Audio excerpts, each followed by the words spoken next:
राज्य की जो सरकार है एकनाथ शिंदे और भाजपा की, उस सरकार ने डर के मारे 1,500 निर्णय ऐसे लिए कि जिसमें से काफ़ी निर्णय ये खैरात बांटने जैसी लुभावने वाले थे। एक तो रियल एनसीपी शरद पवार साहब की है, ये तो अभी तय हो गया, महाराष्ट्र की जनता ने उसके ऊपर निर्णय किया है। अब दूसरी बात है, विधानसभा में बार बार वो सवाल आने की कोई ज़रूरत नहीं है। रियल एनसीपी तो पवार साहब फाउंडर थे, आज भी है, और पवार साहब के साथ ही ये पार्टी रहनी चाहिए। इस देश में ये गलत हुआ है कि बाला साहेब ठाकरे की पार्टी उनके पास से छीन ली गई, पवार साहब की पार्टी उनके पास से छीन ली गई, और ये सब लोग देखते रहे, और न्यायालय ने भी वक्त के ऊपर उसके ऊपर निर्णय करना था। देर से आने वाला न्याय ये अन्यायी होता है। जिन्होंने बहुत भ्रष्टाचार किया उनको भी भाजपा साथ में लेके गई है। साथ में जिस नवाब मलिक के ऊपर उन्होंने बहुत गंभीर आरोप किए थे, एनआईए की भी केस हो गई थी, उनको ऐसा उन्होंने देवेंद्र फडणवीस जी ने बोला था कि पूरे देश में 400 पार होने वाली भाजपा 240 तक रुक गई। वो बार बार कह रहे थे कि मुझे उधर जाना है। वो प्रेशर के चलते ही अजित पवार ने जो कोई भाजपा से प्रेम है, उनको मोहब्बत है, हाँ, और इसीलिए वो चले गए, ऐसी कोई बात नहीं है। हाँ, लेकिन ये तो हमने देखा ही है कि जिस तरह से लोगों पर आरोप लगता है वो बीजेपी में जाता है, ज्वाइन कर लेता है। जैसे मुशर्रफ जी के ऊपर भी आरोप लगे थे, अभी वो वहाँ पर गए हैं। और इतना एक्सट्रीम बात करते हैं कि पूरे महाराष्ट्र में जो अल्पसंख्यक समाज है उनको वो उनकी भाषा सुनने के बाद ये समझ में आता है कि भाजपा सत्ता पे महाराष्ट्र में आएगी तो आगे क्या करने वाली है। नमस्कार, आप देख रहे हैं द वायर, मैं हूं आपके साथ अतुल होवाले। 20 नवंबर को महाराष्ट्र की विधानसभा के लिए वोटिंग होने जा रहा है। उससे पहले आज हमारे पास एक खास मेहमान है, जयंत राव जी पाटिल, जो कि एनसीपी एसपी के प्रदेश के अध्यक्ष हैं, महाराष्ट्र के अध्यक्ष हैं। हाल ही में उन्होंने पूरे महाराष्ट्र का दौरा किया है। हम इस बातचीत में उनसे जानेंगे कि आगे की राह क्या है। मैं आपको बताना चाहता हूं कि जो लोकसभा के इलेक्शंस हुए थे उसमें एनसीपी एसपी यानी शरद पवार पार्टी है, उसने अच्छा परफॉर्मेंस किया था। सबसे अच्छा स्ट्राइक रेट जो था वो एनसीपी एसपी का था। 10 में से 8 जो लोकसभा की सीटें थी वो चुनकर आई थी, और उसमें से अहम योगदान एक नाम आता है, वो है जयंत पाटिल जी का। सर, आपका स्वागत है द वायर में। नमस्कार।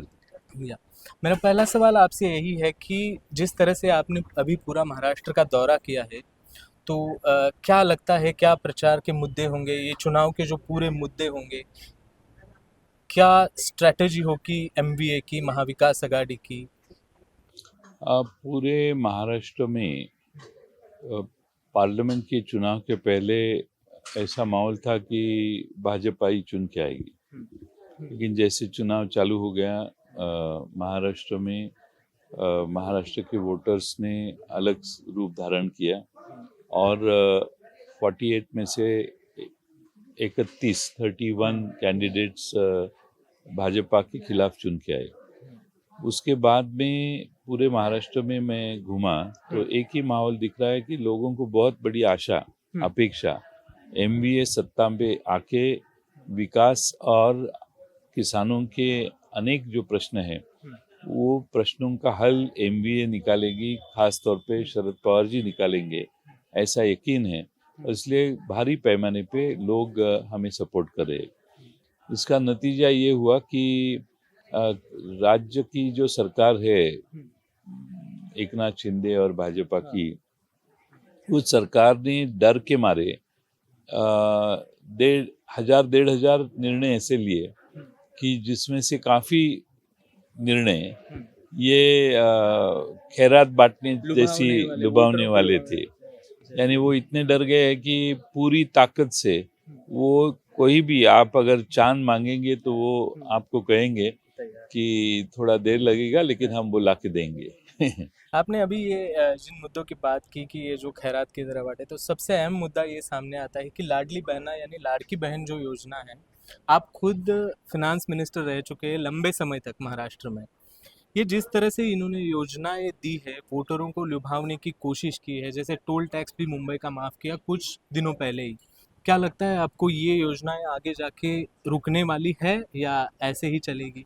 नहीं, इन्होंने क्या किया है हम्म, कि इन्होंने योजना अनाउंस करने के बाद हम्म, एक घर में 3 महिला है, 4 महिलाएं हैं, ये पैसे बांटने का ये एक तरीका, हम्म, हम्म, इ- इस हिसाब से ये योजना हम्म, उन्होंने इम्प्लीमेंट की।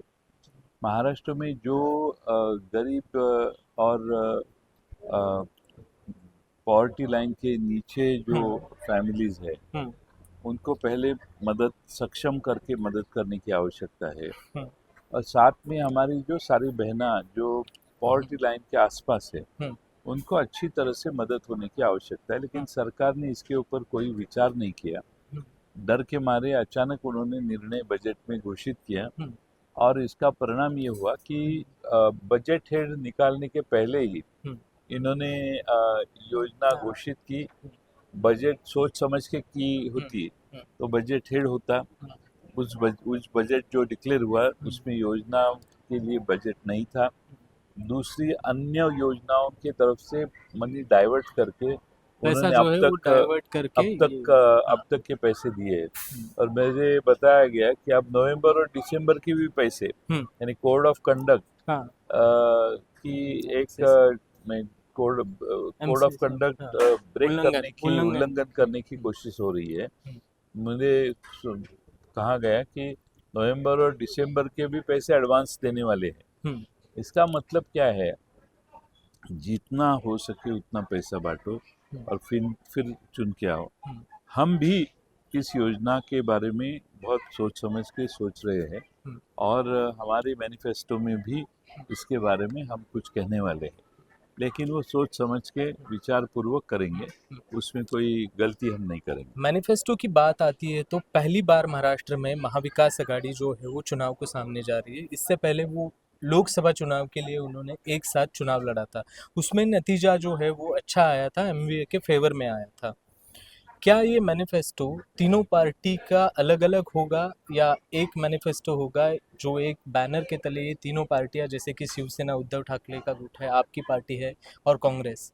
ये हमारा सबका मिलके एक होगा। 6 तारीख को हम्म, राहुल गांधी जी मुंबई आने वाले हैं, हम्म, पवार साहब है हम्म, और उद्धव जी है। हम्म, हम साथ मिलके हम्म, हमारी जो पहले 5 मुद्दे हैं हम्म, वो लोगों के सामने रखेंगे, और मैनिफेस्टो का रिलीज उसके बाद में महाराष्ट्र में सब जगह होगा।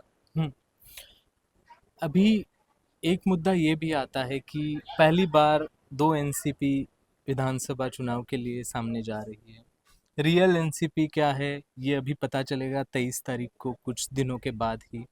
आपको क्या लगता है कि जिस तरह से लोकसभा में 10 में से 8 सीटें आप जीत के आए थे, वहां पर 4 में से 1 सीट अजीत पवार जी के एनसीपी को मिली थी, क्या यही परफॉर्मेंस देखने को मिलेगा यहाँ पर या कुछ बदलाव हो? एक तो रियल एनसीपी शरद पवार साहब की है, ये तो अभी तय हो गया, महाराष्ट्र की जनता ने उसके ऊपर निर्णय किया है। अब दूसरी बात है, विधानसभा में बार बार वो सवाल आने की कोई ज़रूरत नहीं है। रियल एनसीपी तो पवार साहब फाउंडर थे, आज भी है, और पवार साहब के साथ ही ये पार्टी रहनी चाहिए। इस देश में ये गलत हुआ है कि बाला साहेब ठाकरे की पार्टी उनके पास से छीन ली गई, पवार साहब की पार्टी उनके पास से छीन ली गई, और ये सब लोग देखते रहे, और न्यायालय ने भी वक्त के ऊपर उसके ऊपर निर्णय करना था। देर देर से आने वाला न्याय ये अन्यायी होता है, तो जस्टिस डिलेड इज, हाँ, डिनाइड, ऐसी बात हमारी हो गई है। फिर भी हम जनता के दरवाजे दार पे गए, और जनता ने हमें बहुत अच्छा तरह से संभाल के मदद की। अब हम अपेक्षित है कि इस विधानसभा चुनाव में भी ये सारे फ्रीबीज के बावजूद भी हमारी पार्टी अच्छी तरह से चुन के आएगी। एक सिंबल का मुद्दा भी यहाँ पर मैं मेंशन करना चाहता हूँ, आपसे पूछना चाहता हूँ कि क्या दिक्कतें आई थी लोकसभा में, क्योंकि सातारा जैसी सीट पर कुछ वोटों से, कुछ हजार वोटों से आपका जो कैंडिडेट है उसको डिफीट होना पड़ा था या पराभव का सामना करना पड़ा नहीं, था? हमारी एक सीट है दिंडोरी में, वहाँ हमारे जैसा सदृश्य जो सिंबल है, यानी तुतारी, तुतारी हाथ में लेने वाले लिए हुआ आदमी, ये हमारा सिंबल है। लेकिन दूसरी एक इंस्ट्रूमेंट है जिसको भी नाम तुतारी दिया गया था, वो गलत था। वो ट्रम्पेट है, लेकिन गलती से उसको तुतारी कहा गया, और इसका परिणाम ये हुआ कि उन्होंने कैंपेन में तुतारी कह के कैंपेन किया, और उस आदमी को 1,04,000 वोट्स मिले। हमारा उम्मीदवार चुन के आया, लेकिन उसको, जिसको, वो इलेक्शन जब हुई तब वो गोवा में स्विमिंग पूल में स्विमिंग कर रहा था आदमी, तभी इधर उसको 1,04,000 वोट्स गिले। वैसे ही सातारा में वो पिपानी को, यानी तुतारी, तुतारी जो जिसको पिपानी कहना चाहिए, वो तुतारी जो सिंबल उसको मिला, उसको 37,000 वोट्स गए, और हमारी सीट वहाँ 35,000 से हार गई। तो अभी हम स्टेट इलेक्शन आयोग को रिक्वेस्ट की थी, अब वो जो सिंबल है उसको ट्रम्पेट कहने के लिए स्टेट इलेक्शन कमीशन ने डिफाइन किया है, ट्रांसलेशन और निर्णय किया है। एक मुद्दा सर ये भी आता है कि चुनाव से पहले महाराष्ट्र में जो सीएम फेस का कैंडिडेट जो है वो अनाउंस करना था। ऐसे खास तौर पर उद्धव ठाकरे की जो शिवसेना है उन्होंने ऐसे बोला था कि सीएम फेस तय करो। दूसरी तरफ अगर आपकी पार्टी चुन के सबसे ज़्यादा अगर सीटें आती है तो क्या आप सीएम फेस के दावेदार होंगे, या कांग्रेस अभी सीट शेयरिंग में भी हमने देखा कि इक्वल इक्वल 85 85 85 का जो है वो फॉर्मूला बताया गया था, लेकिन लगभग 85 के तरफ ही आपकी पार्टी चुनाव लड़ रही है। कांग्रेस ने सबसे ज़्यादा उम्मीदवारों की घोषणा की है। क्या जयंत पाटिल अगले मुख्यमंत्री होंगे? बात कोई मुख्यमंत्री बनने की नहीं है, अहम मुद्दा है ये महाराष्ट्र में जो भ्रष्टाचारी सरकार है उसको हटाने की, और इसलिए हम इस मुद्दे पे सभी पार्टियां इकट्ठा आए हैं। हम अपेक्षा करते हैं कि जो जिन्होंने बहुत भ्रष्टाचार किया उनको भी भाजपा साथ में लेके गई है। साथ में जिस नवाब मलिक के ऊपर उन्होंने बहुत गंभीर आरोप किए थे, एनआईए की भी केस हुई थी, उनको ऐसा उन्होंने, देवेंद्र फडणवीस जी ने बोला था, उनको भी साथ लेना भाजपा ने पसंद किया है, क्योंकि वो अजीत पवार गुट के टिकट में उनका भी नाम दिखाई दे रहा है। इसका मतलब, दोनों फैमिली को 2 टिकट दिए। इसका मतलब ये है कि भाजपा कुछ भी कॉम्प्रोमाइज़ करती है, और भारत में भाजपा से ये अपेक्षा नहीं थी। जब मोदी साहब स्वच्छ सरकार प्रशासन की घोषणा करते हैं, बार-बार कहते हैं, तो मुझे लगता है कि इतने ये भाजपा ने ही जिनके ऊपर आरोप किए, वो सारे लोगों को मंत्रिमंडल में लेना, सारे लोगों को साथ में रखना, ये भाजपा की छवि खराब करने की बात है, ऐसा मुझे लगता है। पहले अडवाणी साहब और अटल बिहारी वाजपेयी साहब के वक़्त भाजपा एक साफ-सुथरा पक्ष था। अब वैसा नहीं रहा, और इसका ये भी कारण है कि पूरे देश में 400 पार होने वाली भाजपा 240 तक रुक गई। ये एक कारण उसका भी है, ऐसा मुझे लगता है। उसका असर आपको महाराष्ट्र के चुनाव में भी दिखाई देगा।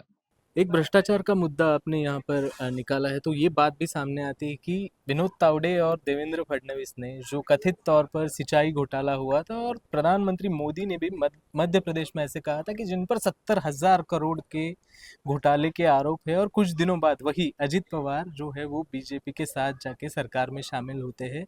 और कुछ दिन पहले यहाँ पर तासगांव यानी सांगली महाराष्ट्र में जिन्होंने वो मुद्दा निकाला, जो दिवंगत नेता आर पाटिल, आपने भी और अजित दादा ने और आर ने एक साथ मंत्रिमंडल में जो है वो काम किया था, तो उन्होंने ऐसे बोला कि अजित पवार के जो फाइल थी कथित भ्रष्टाचार की उस पर आर पाटिल ने ही साइन किया था। क्या कहेंगे आप उसके बारे में, और ये बात उनको या ये बात कहनी चाहिए थी? देवेंद्र फडणवीस जी ने बुला के हाँ, घर ये में। फाइल हाँ, अजीत पवार जी को बताई थी, हाँ, ऐसा उन्होंने बोला। हाँ, बात ऐसी है कि आर पाटिल जी आज नहीं। नहीं है हम्म, और 9 साल हो गए वो गुजर के। हम्म, उसके बाद ऐसी बात करना, ये हम्म, महाराष्ट्र के लोग मान्य करेंगे नहीं, नंबर एक। नंबर दो, देवेंद्र फडणवीस साहब अजीत पवार जी को बुला के फाइल बताते हैं, हम्म, और जब वो विपक्ष में होते हैं, हम्म, वो विरोधी पक्ष नहीं है, हम्म, विरोधी पक्ष के नेता नहीं थे, हम्म, सिर्फ अपोजिशन के एमएलए थे, हम्म, तभी उन्होंने उनको बुला के फाइल बताया। इसका मतलब है कि अजीत पवार जी को प्रेशराइज करने के लिए हम्म। ये सारी चीजें हो रही थी, ऐसा हमें लग रहा है और महाराष्ट्र में लोगों को लग रहा है। आपने कुछ दिन पहले ऐसे ही बोला था कि देवेंद्र फडणवीस ने अजित पवार जी को वहां से ब्लैकमेल किया था और उसी के तहत उसी के चलते अजित पवार ने जो है वो पार्टी छोड़ के बीजेपी के साथ शामिल मैं हुए थे। ब्लैकमेल ये शब्द इस्तेमाल नहीं किया था। मैं ऐसा कहा था कि उसके बाद में बार बार अजीत पवार भाजपा में जाने की कोशिश कर रहे थे और बात कर रहे थे। उसका जो ओरिजिनेटिंग पॉइंट है वो ये है कि उनको ये फाइल बताई गई थी, उनकी सब इंक्वायरीज हो गई थी, और उसके कारण वो बार बार कह रहे थे कि मुझे उधर जाना है। वो प्रेशर के चलते ही अजित पवार ने ये जो है कोई वो। भाजपा से प्रेम है, उनको मोहब्बत है हाँ, और इसीलिए वो चले गए, ऐसी हाँ, कोई बात नहीं है। हाँ, हाँ। लेकिन ये तो हमने देखा ही है कि जिस तरह से लोगों पर आरोप लगता है वो बीजेपी में जाता है, ज्वाइन कर लेता है। जैसे मुशर्रफ जी के ऊपर भी आरोप लगे थे, अभी वो वहां पर गए हैं। ऐसा ही होता है। लेकिन अभी मेरा एक सवाल ये है कि अजीत पवार जी की पार्टी जो है वो आपके पार्टी के खिलाफ यहाँ पर स्पेशली वेस्टर्न महाराष्ट्र में जो चुनाव लड़ रही है वहाँ पर वोटों का डिवाइडेशन किस तरह से हो सकता है? मुझे नहीं लगता क्योंकि कि ये जो ऐसी शुगर कोई बेल्ट बात है। है। पवार साहब को लोग मानते हैं। अब हमारे पास लोगों का विश्वास और लोगों का सपोर्ट है, उनके पास सब कुछ है, और उसका प्रभाव कितना होता है ये देखना अभी बाकी है। लेकिन आम तौर पे हर सर्वे में बताते हैं, और हर जगह लोगों को हम समझने के बाद समझ रहा है कि हमको समझ में आ रहा है कि लोग बहुत बड़ी तादाद में महाविकास आघाड़ी को सपोर्ट कर रहे हैं। आखिरी दो सवाल है। एक है कि जिस तरह से मराठा और ओबीसी का जो रिजर्वेशन का जो मेन मसला है, मेन मुद्दा है, जो लोकसभा के इलेक्शंस में भी देखा गया था, क्या वो अभी इस इलेक्शंस में कितना प्रभावी होगा? सरकार नाकाम हुई है क्या मराठाओं को आरक्षण देने में? और अगर महाविकास आघाड़ी की सरकार आती है तो क्या मराठा लोगों को रिजर्वेशन मिलेगा? ऐसा है कि एकनाथ शिंदे जी ने मराठा मराठा समाज से बातचीत की, उनको कुछ कमिटमेंट्स की है। वो कमिटमेंट्स उन्होंने ऑनर नहीं की, हमें मालूम नहीं क्या कमिटमेंट्स है। दूसरी तरफ से ओबीसी समाज के बारे में देवेंद्र फडणवीस उनसे बातचीत कर रहे थे, उन्होंने उनको कुछ आश्वासित किया है। वो भी क्या कमिटमेंट्स है, प्राइवेट में उन्होंने बातचीत की, हमें मालूम नहीं। हम ये कहते हैं कि हम अपेक्षा कर रहे थे कि कोड ऑफ कंडक्ट के पहले ये सरकार ये दोनों बाजुओं को आश्वस्त जो किया है उन्होंने, उसका निर्णय करके महाराष्ट्र के सामने अपनी कुछ चीज़ें रखेंगी। लेकिन दुर्भाग्य ये है कि दोनों को